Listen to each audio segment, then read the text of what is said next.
Assalamualaikum warahmatullahi wabarakatuh. Oke, semuanya. Hari ini kita akan membahas tentang macam-macam kekuasaan negara oleh saya sendiri, Erni Asriati.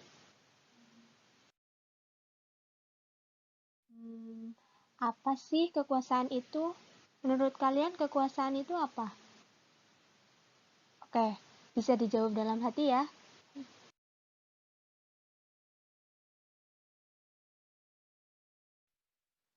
Jadi, kekuasaan itu merupakan kemampuan mempengaruhi pihak lain untuk berpikir dan berperilaku sesuai kehendak yang mempengaruhi. Menurut Ramlan Subekti, tahun 1992.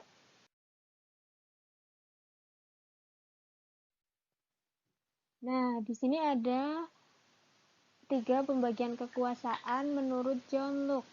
Yang pertama itu adalah kekuasaan legislatif, di mana kekuasaan legislatif itu membuat undang-undang dan membentuk undang-undang. Kemudian kekuasaan eksekutif.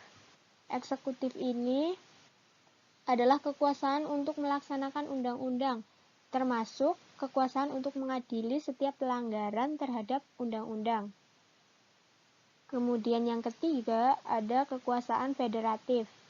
Nah, federatif ini kekuasaan untuk melaksanakan hubungan luar negeri.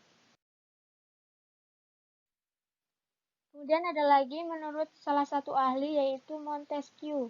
Kekuasaan negara dibagi menjadi 3 juga. Yang pertama itu ada kekuasaan legislatif, masih sama, yaitu untuk membuat dan membentuk undang-undang. Kemudian kekuasaan eksekutif. Eksekutif ini melaksanakan undang-undang. Dan yang terakhir ada kekuasaan yudikatif. Kekuasaan untuk mempertahankan undang-undang, termasuk kekuasaan untuk mengadili setiap pelanggaran terhadap undang-undang.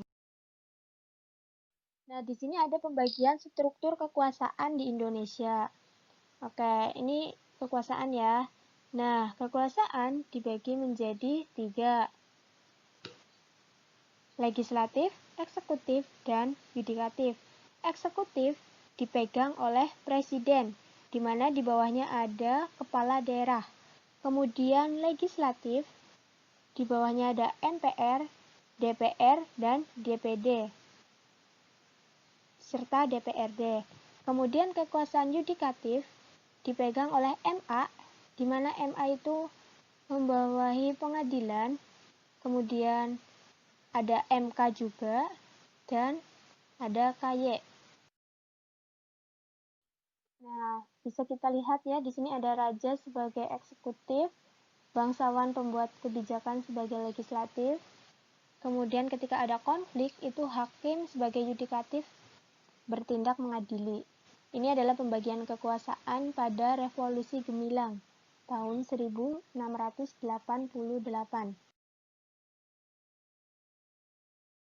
Pembagian kekuasaan secara horizontal. Di sini ada kekuasaan, tugasnya, pemegang kekuasaan, dan bukti yang tertera dalam undang-undang. Kekuasaannya konstitutif, itu tugasnya mengubah dan menetapkan undang-undang. Dipegang oleh MPR, buktinya ada di undang-undang pasal 3 ayat 1. Kemudian eksekutif, menjalankan undang-undang dan penyelenggaraan pemerintahan negara. Dipegang oleh presiden, buktinya pasal 4 ayat 1 Undang-Undang 1945. Kemudian legislatif, untuk membentuk undang-undang, dipegang oleh DPR. Buktinya pasal 20 ayat 1 Undang-Undang Dasar 1945. Kemudian yudikatif, atau biasa disebut dengan kekuasaan kehakiman. Tugasnya menyelenggarakan peradilan guna menegakkan hukum dan keadilan. Pemegang kekuasaannya ini oleh MA dan MK, tertera dalam pasal 24 ayat 2. Kemudian kekuasaan eksaminatif atau inspektif, kekuasaan yang berhubungan dengan penyelenggaraan pemeriksaan atas pengelolaan dan tanggung jawab tentang keuangan negara. Dipegang oleh BPK, pasal 23E ayat 1. Kemudian yang terakhir ada kekuasaan moneter, di mana kekuasaan moneter ini bertugas menetapkan dan melaksanakan kebijakan moneter, mengukur dan menjaga kelancaran sistem pembayaran, serta memelihara kestabilan nilai rupiah. Nah, pemegang kekuasaan ini tidak asing, yaitu Bank Indonesia selaku bank sentral di negara ini. Tertuang dalam pasal 23D Undang-Undang Dasar 1945.